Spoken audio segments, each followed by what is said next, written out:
네, 오늘은 사사기 8장 1절에서 9절의 말씀을 가지고 다른 사람을 잘되게 하는 사람이라는 제목으로 하나님 말씀을 나누겠습니다. 먼저 제가 성경 봉독해 드리겠습니다. 에브라임 사람들이 기드온에게 이르되 내가 미디안과 싸우러 갈 때 우리를 부르지 아니하였으니 우리를 이같이 대접함은 어찌 됨이냐 하고 그와 크게 다투는지라. 기드온이 그들에게 이르되 내가 이제 행한 일이 너희가 한 것에 비교되겠느냐. 에브라임의 끝물 포도가 아비에셀의 만물 포도보다 낫지 아니하냐. 하나님이 미디안의 방백 오렙과 스앱을 너희 손에 넘겨주셨으니 내가 한 일이 어찌 능히 너희가 한 것에 비교되겠느냐 하니라.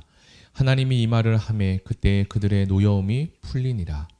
기드온과 그와 함께한 자가 300명이 요단강에 이르러 건너고 비록 피곤하나 추격하며 그가 숫곳 사람들에게 이르되 나를 따르는 백성이 피곤하니 청하건대 그들에게 떡덩이를 주라.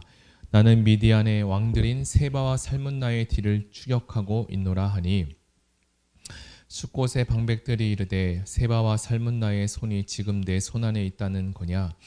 어찌 우리가 내 군대에게 떡을 주겠느냐 하는지라.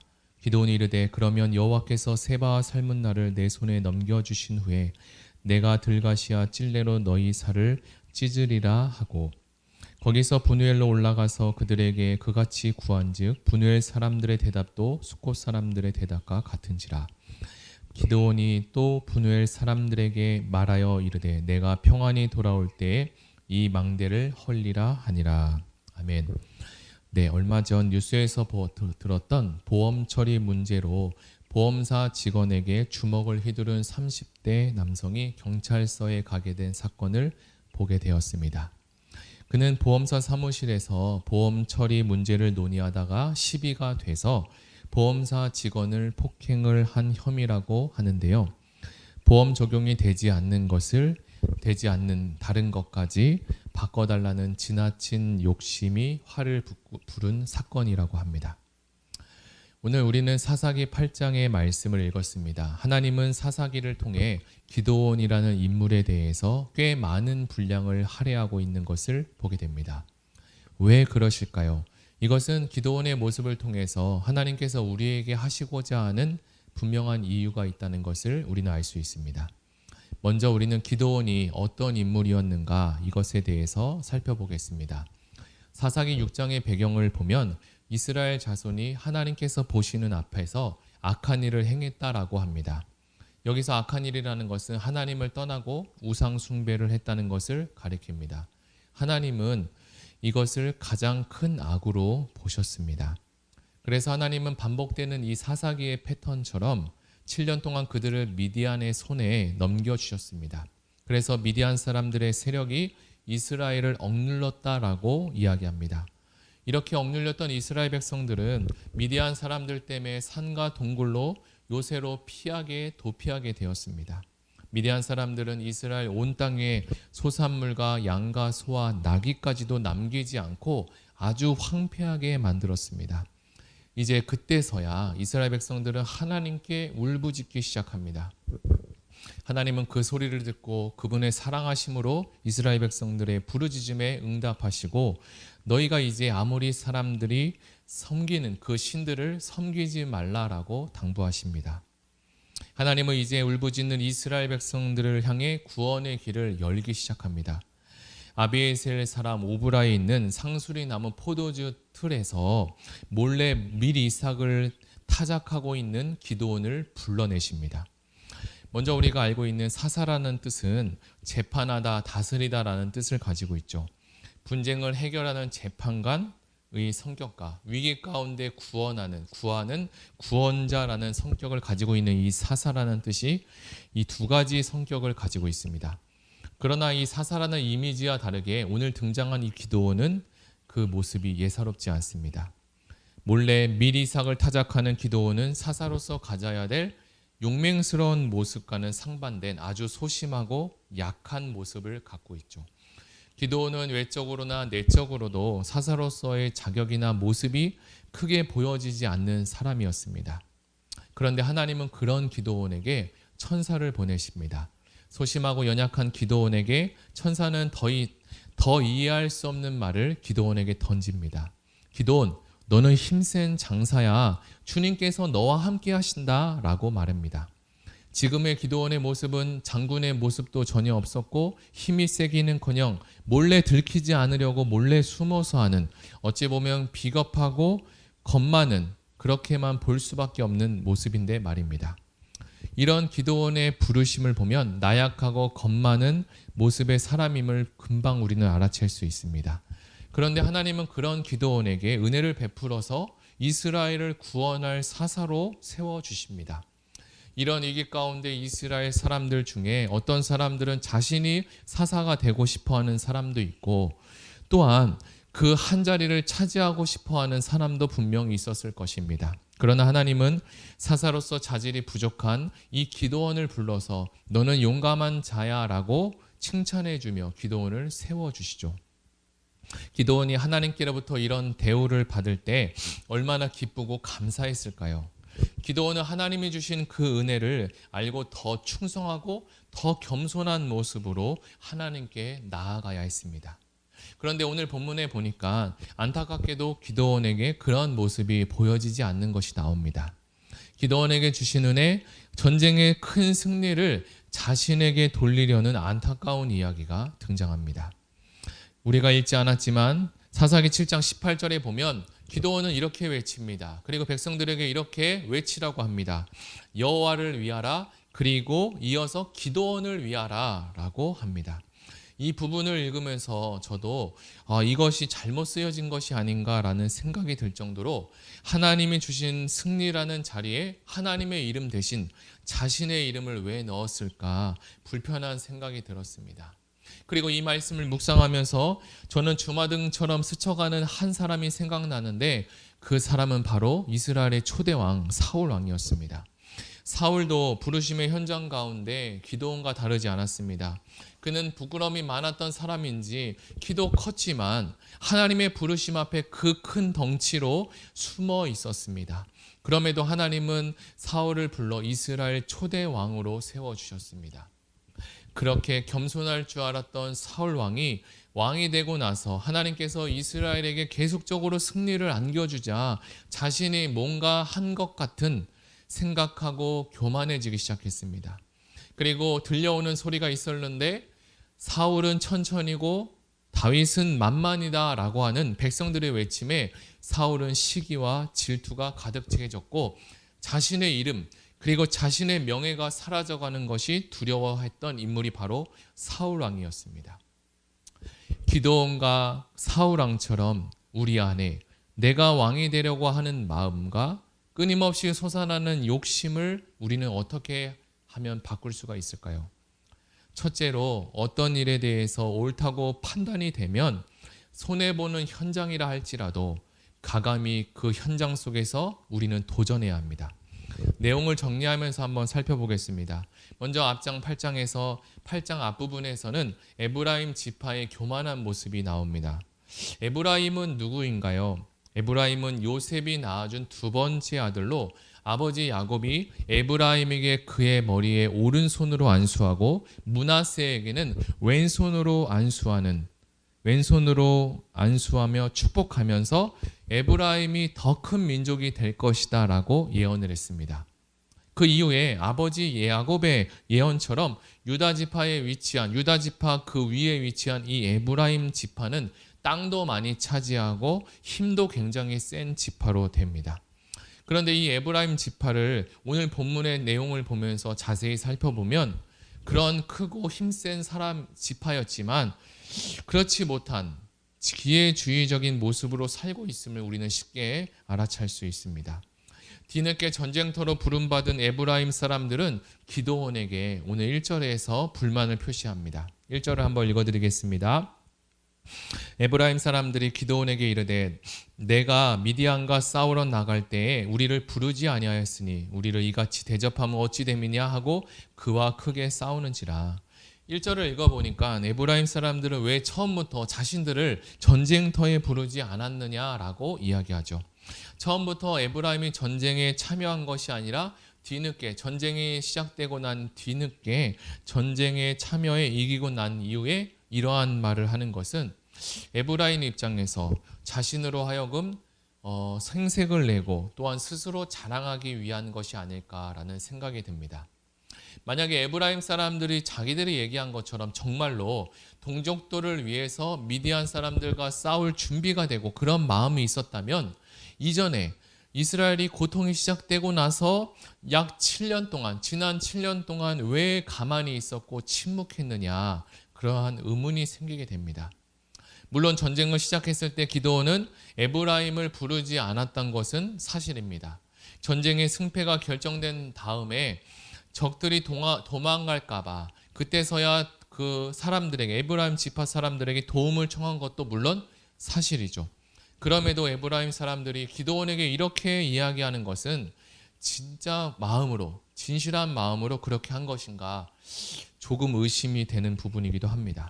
그렇다면 에브라임 사람들은 기드온에게 왜 이러한 모습을 보였을까요? 이것이 중요한데요. 그것은 아마도 에브라임 사람들이 보기에 기드온이 이 전쟁을 통해 영웅으로 부각되었을 것이고 그동안 누렸던 자신들, 에브라임 사람들의 특권이 이 특권에 대한 입지가 좁아지면서 그 입지가 기드온에게 많이 넘어가지 않았을까에 대한 염려 때문이라고 추측해 볼 수 있습니다. 정작 에브라임은 어려울 때는 가만히 피해 있었고 어떤 것을 얻으려고 할 때는 나와서 이야기하고 말하는 듯한 모습이 성경에 비춰지고 있습니다. 힘든 일이 있을 때는 보여지지 않다가 뭔가 좋은 일이 있고 유익될 것이 있으면 손살같이 나타나는 것 같은 약삭한 모습이 아닐까 생각합니다. 그런 모습이 바로 오늘 에브라임 사람들의 모습이었습니다. 어떤 상황에도 손해보지 않고 이익만 받으려고 하는 모습이 에브라임 지파의 모습이었는데요. 그러나 창세기 말씀에서는 에브라임의 모습과 반대되는 야곱의 네 번째 아들 유다를 소개하고 있습니다. 유다 지파는 야곱의 12아들로서 요셉의 총리의 사건을 통해서 아들 베냐민이 위기에 처했을 때가 있었습니다. 그런데 그때 첫째도 둘째도 셋째도 나서지 않았을 때 네 번째 아들인 유다가 이제 나가기 시작합니다. 그때 유다는 자신이 베냐민을 대신하여 이 무거운 짐을 지으려고 하는 희생적인 모습을 보여주고 있습니다. 그래서 우리의 구원자 되시는 예수 그리스도가 야곱의 첫째 아들, 둘째 아들, 셋째 아들도 아닌 넷째 아들 유다의 지파의 가문으로 오신 것이 아니었습니까? 이것은 예수님의 사역이 희생과 헌신으로 세워졌다는 것을 우리로 하여금 알게 하십니다. 다시 본문으로 돌아가 기드온이 전쟁에서 승리한 이 상황에서 갑자기 에브라임 사람들이 찾아오게 되었죠. 그리고 기드온에게 이야기합니다. 어찌하여 미디안과 싸우러 갈 때 우리를 부르지 않았는가? 어떻게 이럴 수 있습니까? 라고 거세게 항의합니다.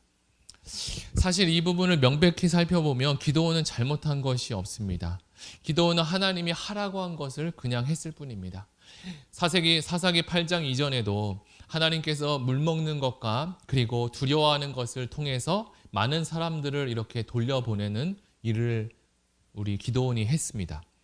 이것은 물 먹는 모습과 두려워하지 않는 것에 있어야 할 것을 전쟁에 나갈 수 있다기보다 하나님은 많은 사람이 필요하지 않으셨습니다. 그래서 여러 가지 장치들을 통해서 사람들을 돌려보내고 적은 숫자만 남겼다는 것이 더 좋은 해석이라고 생각합니다. 그래서 이 전쟁은 사람의 실력과 능력으로 한 것이 아니라 하나님께서 전적으로 하셨다는 것을 알리기 위함이었죠. 하마터면 큰 갈등으로 문제가 생길 뻔한 이 상황에 기드온은 에브라임 지파에게 지혜롭게 대처하기 시작합니다.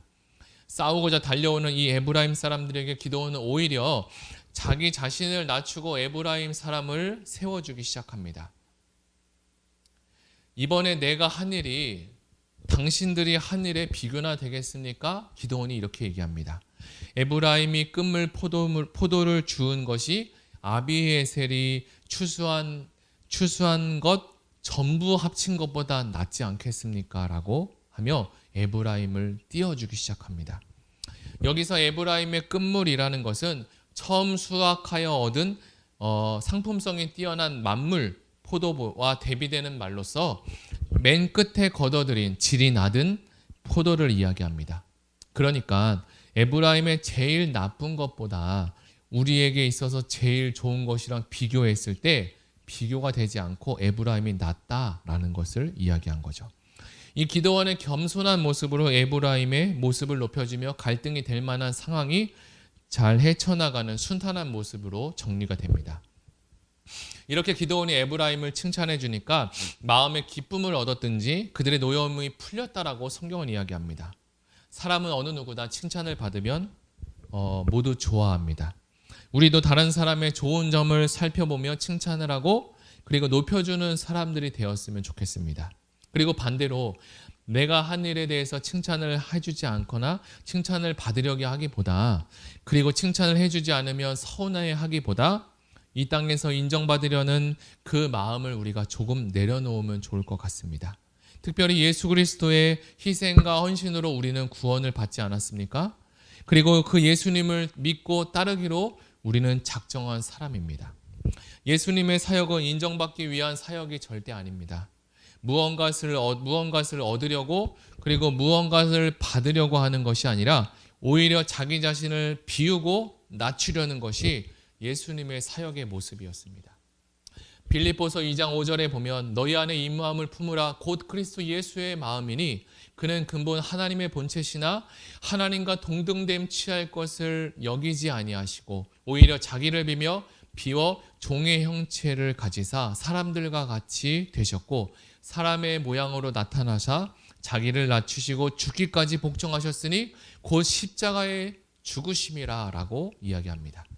주님은 우리에게 예수 그리스도의 마음을 품으라고 이야기하십니다. 하나님과 본체시나 하나님과 똑같으나 동등됨을 취하지 않으시고 오히려 자기 자신을 비우셨습니다. 그랬으니 죽기까지 복종하실 수 있었던 거죠. 우리도 에브라임 지파처럼 자신을 드러내고 인정받기를 원하는 육체의 욕심을 우리는 십자가에 못 박아야 합니다. 기드온이 에브라임을 세워준 것처럼 다른 사람을 세우는 아름다운 공동체가 되기를 예수님의 이름으로 축복합니다. 그래서 우리 안에 가지고 간직해야 될 것과 그리고 버려야 될 것을 우리는 잘 분별해야 합니다. 에브라임의 이야기를 보면서 에브라임이 가지고 있는 좋은 점도 물론 있을 것입니다. 그러나 에브라임의 좋은 것이 있었음에도 그렇지 않은 것이 그 좋은 점까지 가리는 안타까운 일이 우리에게 있어서는 안 됩니다. 물론 우리는 내가 가지고 있는 좋은 것을 발전시키기보다 내게 좋지 못해서 버려야 할 것을 버리는 일은 더 힘들 줄로 압니다. 그럼에도 힘들다고 포기하는 것이 아니라 내면의 변화에 도전해서 하나님을 기쁘시게 하는 것과 이웃에게 덕을 끼치는 모습으로 살아가는 모든 성도님이 되시기를 예수님의 이름으로 축복합니다. 둘째로 우리 안에 내가 왕이 되려는 마음과 끊임없이 솟아나는 욕심 그리고 손해보지 않으려는 그 마음을 우리는 어떻게 하면 바꿀 수 있을까요? 그것은 우리가 남을 돕는 자리에 서지 않으면 그것으로 끝이 아니라 자신의 이익만을 위해서 살아갈 수 있음을 우리는 알아야 합니다. 오늘 본문을 읽어보니까 여러 지명이 나오는데 특별히 숫곳이라는 지명이 나옵니다. 숫곳에서는 어떤 일이 생겼을까요? 우리가 4절에서 6절의 말씀을 한번 읽어보겠습니다. 기드온과 그와 함께한 자 300명이 요단강에 이르러 건너고 비록 피곤하나 추격하며 그가 숫곳 사람들에게 이르되 나를 따르는 백성이 피곤하니 청하건대 그들에게 떡덩이를 주라. 나는 미디안의 왕들인 세바와 살문나의 뒤를 추격하고 있노라 하니 숫곳의 방백들이 이르되 세바와 살문나의 손이 지금 내 손 안에 있다는 거냐? 어찌 우리가 내 군대에게 떡을 주겠느냐 하는지라. 기드온이 숫곳 사람들에게 도움을 청하는 모습이 나옵니다. 기드온이 이 성읍에 도착하여 배고프고 지친 군사들을 이끌고 미디안의 두 왕 세바와 살문나를 쫓고 있다는 것을 설명하고 군인들을 위해서 이제 물과 빵을 달라고 요청하는데 거절을 당하게 되었죠. 숫곳 사람들이 거절한 이유에 대해서 의문이 들 텐데요. 숫곳의 지리적인 위치를 살펴보면 그 의문이 조금 풀리게 됩니다. 숫곳이라는 곳은 이스라엘 백성들이 출애굽할 때 처음으로 이르렀던 장소입니다. 이곳은 갈릴리와 그리고 사해바다 사이에 위치한 곳으로 미디안 사람들과 접경된 근처에 있었던 지역이기도 합니다. 그래서 숫곳 사람들의 입장에 보면 기드온의 말을 듣고 일이 잘 되면 다행인데 만약에 그 일이 잘못되었다면 오히려 도와줬다가 자기네들이 손해를 피해를 당하면 어떡하냐라는 생각을 말합니다. 기드온이 두 왕을 쫓고 있다고 하지만 그에게는 고작 몇 명이 있었죠? 300명이었습니다. 근데 그 300명이 배고프고 지친 군사들 뿐이었습니다. 그래서 이 말은 현실적으로 그들이 말하는 이 숫곳 사람들이 말하는 것이 현실적으로는 맞는 대답이었습니다. 숫곳 사람들은 나름대로 걱정과 두려움이 있어 손쉽게 도와주고 싶었지만 도와주지 못했을 것이라고 충분히 이해할 수 있습니다. 만약 기드온도 무턱대고 빵과 물을 달라고 하기 전에 하나님께서 자신과 그리고 이 사람들에게 했었던 일들, 행하신 일들을 잘 설명해주고 그들을 지혜롭게 설득했다면 이 일이 잘 풀어졌지 않았을까라는 생각도 해봅니다. 그리고 다른 한편으로 아쉬움은 여기에 있는 숫곳 사람들은 자신과 동족임에도 남도 아닌 그리고 조금만 희생을 각오하면 도와줬을 수 있었을 텐데라는 아쉬움도 또 남기도 합니다. 그런데 이 대답을 들은 기드온은 대답을 듣고 이 숫곳 사람들을 다시 한번 설득해야 되는데 그렇지 않고 미디안 사람들의 두 왕을 내가 죽이고 와서 처부수고 와서 들가시와 찔레로 너희도 보복하겠다라고 맹세하고 그것을 떠났습니다. 기드온의 이 마음은 하나님이 주시는 마음이 아니었습니다. 기드온은 이미 하나님이 함께 하시는 군대가 아니라 그냥 기드온 군대가 되어버렸습니다.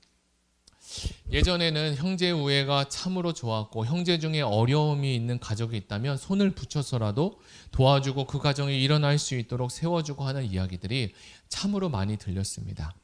그러나 요즘은 그런 마음 따뜻한 이야기가 듣기가 참으로 어려운 시대를 살고 있지 않나 생각합니다. 이것은 참으로 안타까운 일인데 비슷한 그 일이 오늘 본문의 성경에도 기록하고 있죠. 그런데 사실 누가 자신의 희생을 통해서 남을 도와주는 것을 기뻐할 사람이 있을까? 조금만 생각해봐도 손해가 보는 것이 뻔한데 말입니다. 그런데 개선적으로 살면 더 잘 살고 행복할 것 같은데 세상은 꼭 그렇지만은 않은 것 같습니다. 우리가 생각하고 계산하는 것과 다르게 세상이 움직여가는 것을 우리는 종종 보게 됩니다. 어찌되었건 하나님은 사사기 8장의 본문을 통해서 여러 사건과 상황들을 통해서 사람들의 내면을 우리에게 잘 보여주고 계십니다. 그런데 이 모습은 단지 에브라임 사람들 그리고 숫곳 사람들의 내면의 모습만은 아닌 것 같습니다. 아담과 하와의 죄를 이어받은 우리 모두도 꽁꽁 숨기고 안 그런 척하지만 우리 안에도 영락없이 조건과 상황만 맞으면 숨겨진 우리 죄의 욕구가 이렇게 드러나게 되기 때문입니다. 신앙생활을 더 오래 하고 기도도 많이 하고 성경도 많이 보고 예배도 드리는데 내 신앙이 조금 더 성숙해졌다, 깊어졌다라고 생각할 수 있지만 죄의 조건과 상황만 딱 맞으면 언제든지 내 안에 있는 이 속사람이 드러나고 불쑥불쑥 나올 때마다 우리는 부끄러워질 수밖에 없습니다. 하루하루를 살아가면서 신기한 것을 발견하는 것은 자신을 생각하고 자신만을 위해서 사는 사람이 더 잘 사는 게, 더 잘 되는 게 맞는 것 같은데 오히려 그렇지 않은 경우도 있고 반대로 이웃을 도와주고 섬기는 자가 손해봐야 할 텐데 어려워져야 할 텐데 오히려 반대로 잘 되는 경우도 우리는 보게 됩니다. 이것을 보면서 민족 간의 전쟁의 승패도 하나님의 손안에 있다는 것을 우리는 인정할 수밖에 없고 우리 인생의 복도 하나님의 손안에 있다는 것을 우리는 고백하지 않을 수 없습니다. 신앙생활을 하다 보면 가끔은 계산하지 않는 분들을 뵙게 됩니다. 이렇게 저렇게 계산하지 않고 살 수 있을까? 혹시 잘못되지 않을까? 망하지 않을까라고 생각할 정도로 말입니다.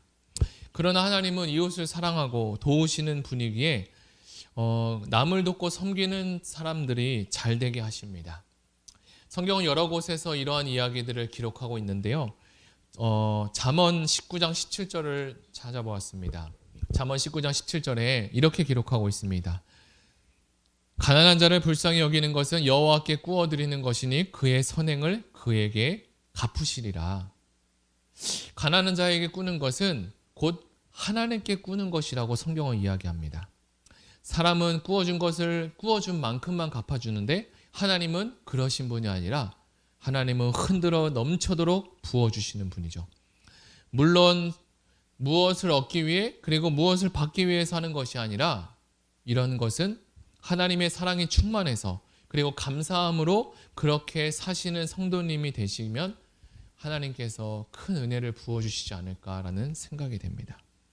앞에서 읽은 기도원의 겸손한 모습이 어디로 간지 사라져버리고 이제 무섭고 잔인한 기도원의 모습이 등장합니다. 7절을 보면 기도원이 이르되 그러면 여호와께서 세바와 살문나를 내 손에 넘겨주신 후에 내가 들가시와 찔레로 너희 살을 찢으리라 하고 7절을 읽어보니까 섬뜩한 표현이 나옵니다. 하나님이 선택한 사사 기도원이 하기에는 무서운 말들이죠. 기도원은 말합니다. 여호와께서 세바와 살문나는 내 손에 넘겨주시면 들가시와 찔레로 너희 살을 찢으리라. 이 얼마나 섬뜩한 표현입니까? 들가시와 찔레라는 것은 팔레스타인 전역에서 발견하는 땅을 황폐하게 만들고 그리고 사람이나 짐승을 아주 고통스럽게 만드는 가시돋은 쓸모없는 나무를 이야기합니다. 이 가시나무와 찔레로 사람의 살을 찔러 죽인다는 것은 사사로서 해야 할 말이 아닌 거죠. 저는 중고등부 시절에 극장에서 영화를 본 적이 있습니다. 말로만 들었던 중재인에게 가하는 능지처참이라는 그 영화의 한 장면이 영화에 소개되었습니다. 말로만 들었던 그 장면을 영화에서 한 장면으로 보게 되었는데 정말 소스라치게 무서웠습니다. 중재인의 팔, 다리를 이렇게 끈으로 다 묶어서 말에게 연결시켜서 잔인하게 처형하는 무서운 형벌이었습니다. 기도원이 세바와 살문난에게 행하는 이 모습도 제가 보았던 이 능지처참에 뒤지지 않는 무섭고 잔인한 모습이지 않을까 생각합니다. 기도원은 12절에 가서 도망하는 두 왕 세바와 살문나를 추격해서 사로잡습니다. 기도원 역시 강한 에브라임에게는 약한 모습을 보이고 반대로 약한 사람에게는 강한 모습으로 휘어잡는 모습이 보여집니다. 기도원은 하나님께 모든 영광을 돌리지 못하고 자신의 일부를 가지면서 다른 사람을 살리고 구원하는 사사가 아니라 오히려 다른 사람을 죽이는 사사로 변질되어 갔습니다. 300명의 적은 숫자로 13만 5천 명의 적군을 이 많은 적군들을 물리친 위대한 전쟁의 승리를 경험했던 기도원은 자신 안에 들어온 욕심을 제거하지 못하자 하나님께 영광 돌리는 삶을 사는 것이 아니라 자신을 위해서 살아가는 삶으로 변해가기 시작했습니다. 그가 전쟁을 시작할 때 하나님을 의지하고 의존하는 모습이 너무나 분명하게 드러났으나 오늘 우리가 읽었던 사사기 8장에서는 자기가 하고 싶은 대로 해가는 모습이 보여지고 있습니다. 이러한 일이 자행되어도 심판이 없자 기도원은 점점 더 담대하게 이 악행을 하게 됩니다. 기도원에게 백성들이 왕이 되라고 해도 그것은 거부했습니다. 그러나 기도원 안에는 이름만 왕이 아닐 뿐이지 이미 기도원은 왕이 되고 싶은 욕구가 넘쳐났습니다. 우리가 읽지 않았지만 24절에서 27절의 말씀을 제가 읽어드리겠습니다. 기도원이 또 그들에게 이르되 내가 너희에게 요청한 일이 있으니 너희는 각기 탈취한 귀고리를 내게 줄지니라 하였으니 이는 그들이 이스마엘 사람들이므로 금 귀고리가 있었습니다. 무리가 대답하되 우리가 즐거이 드리리이다 하고 겉옷을 펴고 각기 탈취한 금 귀고리를 그 가운데 던지니 기도원이 요청한 금 귀고리의 무게가 금 1700세겔이요 그 외에 또 초승달 장식들과 폐물과 미디안 왕들이 입었던 자색 의복과 또 그 외에 그들의 낙타목에 둘렀던 사슬이 있었더라. 기도원이 금으로 에봇 하나를 만들어 자기 성읍 오브라에 두었더니 온 이스라엘이 그것을 음란하게 위함으로 그것이 기도원과 그의 집의 올무가 되니라. 기도원은 이것을 통해서 자신의 지도자가 되고 실제적으로 영향을 끼칠 수 있는 사람이 되기 위한 전략을 짜기 시작합니다. 이 전략은 자신뿐만 아니라 이스라엘 전체의 우상 숭배하는 터를 만들기도 하죠. 기도원은 각기 탈취한 귀고리를 내게 가져오라고 하고 그 기도원이 요청한 금 귀고리를 다 모아보니까 이것을 환산해 보니까 약 20kg나 되는 무게가 됩니다. 그래서 이것을 무엇을 만들었느냐? 이것으로 금 에봇을 만들어 자기 성읍에 이렇게 올려두었다고 합니다. 여기서 표현한 자기의 성읍이라고 표현하지 않습니까? 이미 기드온은 하나님의 은혜로 된 사사가 되었지만 하나님을 섬기다가 자신을 섬기는 마음으로 변화된 거죠.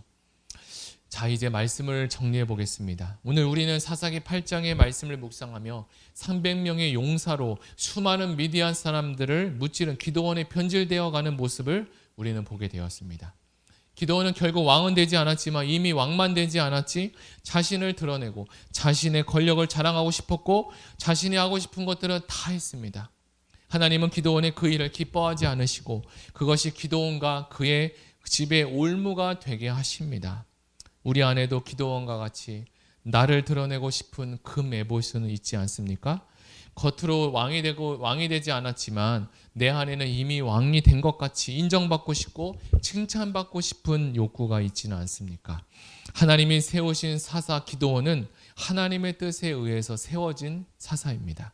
그러나 사사 기드온도 역시 인간입니다. 그래서 그는 완전한 구원자가 될 수 없습니다.